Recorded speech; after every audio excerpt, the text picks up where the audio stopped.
A man who allegedly attempted to hold up and rob an off-duty policeman was shot and killed in Port Antonio, Portland on Tuesday.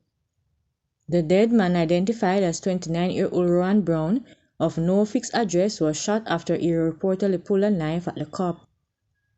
Information reaching Observer Online indicated that around 1:40 p.m., the policeman, a constable, was at a building on Gideon Avenue when Brown approached and demanded money he had in his hand.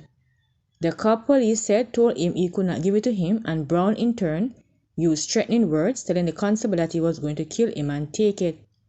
Police said Brown then pulled a ratchet knife and advanced toward the cop, who in fear of his life pulled his licensed firearm and discharged one round, hitting Brown, who then ran off and collapsed. He was taken to Port Antonio Hospital, where he was pronounced dead.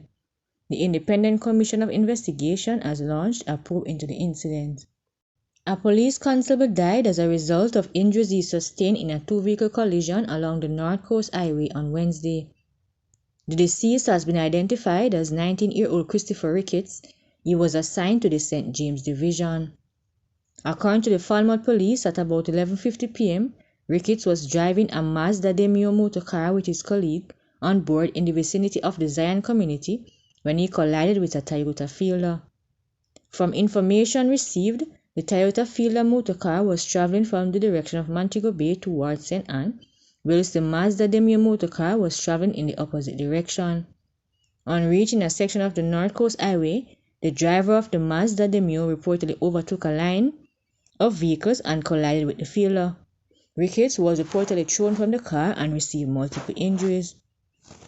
The other occupants of both vehicles were taken to the Falmouth Hospital for treatment.